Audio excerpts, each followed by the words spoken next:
Bonjour et bienvenue dans cette édition spéciale de la rédaction en partenariat avec le Melity, Paul Radio et Polar Télévision.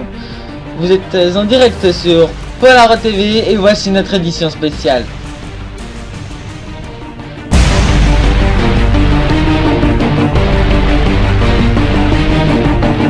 Au sommaire de cette édition spéciale, depuis le début de la guerre en Urbania, de nombreux faits étranges mais dramatiques se sont produits dans toute la galaxie. Décryptage dans cette édition. Delia tâtonne et les morts se comptent en dizaines de milliers. Où en est la guerre qui divise la terre entière?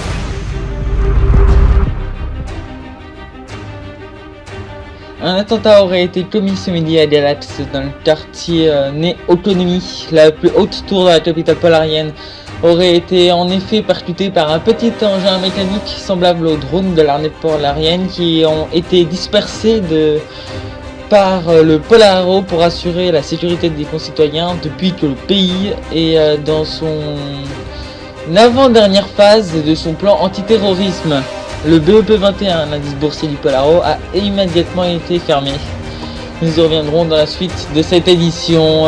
Autre chose étrange, 2 heures plus tard, même circonstance, un drone de l'ONN s'est écrasé sur l'aile A de Toulon, le lieu de commandement des services secrets et de l'armée de Psy Life, à Usve, une ville à la frontière avec le Lancaster au nord-ouest de son pays respectif.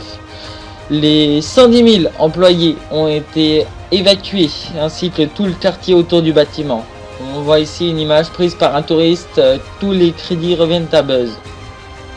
Toujours au Polaro, un problème a été rencontré à la centrale nucléaire de Weber, au nord du Sonparade. Bering, qui gère le site, parle d'un problème d'origine informatique inconnue. Les réacteurs ont été arrêtés pour des raisons de sécurité.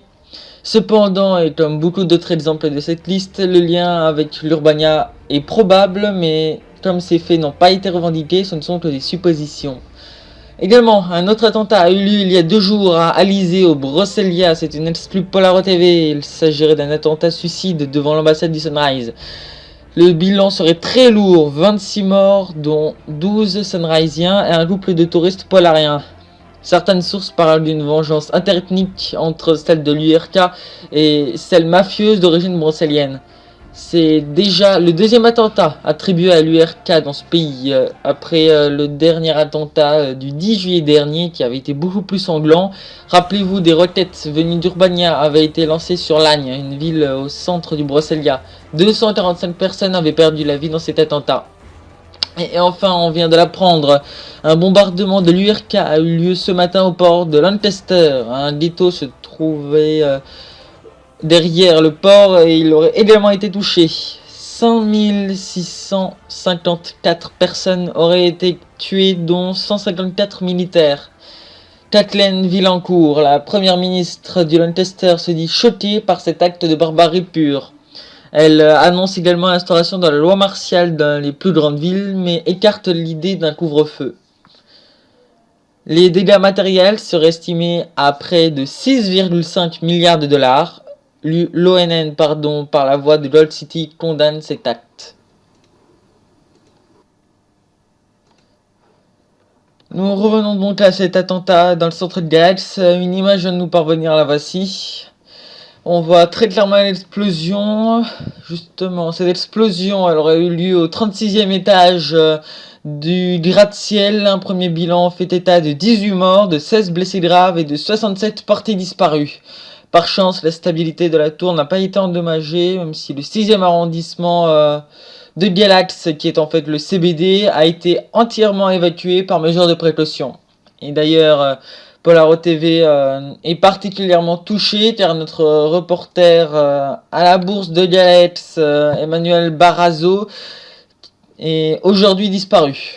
Tous mes collègues et moi-même pensons à lui et lui envoyons une pensée affective pour lui ainsi que toute sa famille. Revenons au titre de l'actualité avec cette guerre qui est dans l'impasse. En effet, depuis le débarquement de l'UP et de l'ONN il y a peu, les deux unions ont du mal à gagner du terrain face à l'URK. Il s'agirait en effet d'une guerre de position. Voici une carte de la rédaction sur les positions actuelles qui n'auraient presque pas changé depuis le débarquement. Donc on voit l'ONN plus au sud et l'UP au nord. Cependant, cette guerre qui était évidente il y a à peu près d'une semaine devient de plus en plus contestée. Depuis peu, la parole contre l'axe UP-ONN commence à se faire entendre. En effet, l'axe Cerbère-Cède-Santiago-Mandalsi commence à mettre le trouble sur les objectifs de cette guerre, rappelant que l'URK devrait être pris comme n'importe quel gouvernement du monde.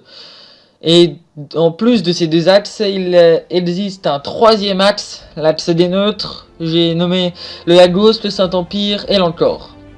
Le Saint-Empire qui a d'ailleurs annoncé dans son journal qu'il s'en fichait un petit peu de ce qu'il passait en Cilicie. Voici une autre carte du monde, cette fois avec la légende que voici en bleu foncé l'ONN, en bleu les pays de l'UP, en bleu clair les pays qui ne font ni partie de l'UP ni partie de l'ONN mais qui participent quand même à la guerre ou qui sont pour cet axe UP-ONN. En jaune les pays neutres, en rouge la terre de la guerre, la République démocratique d'Urbania. En rouge clair, les pays qui sont plus du côté de l'URK et qui sont contre tous les pays en bleu. Et enfin en gris, ceux qui n'ont pas donné leur avis, ou pire, qui sont inactifs. Mais cette guerre est également une véritable boucherie. Les morts se compteront certainement en millions d'ici la fin de cette guerre. Que ce soit sur les champs de bataille ou sur les territoires étrangers, comme décrit plus tôt. Au terme d'un certain nombre de joutes verbales entre les deux axes principaux, aujourd'hui nous sommes incapables de donner rien qu'une esquisse de ce qui sera la fin de cette crise.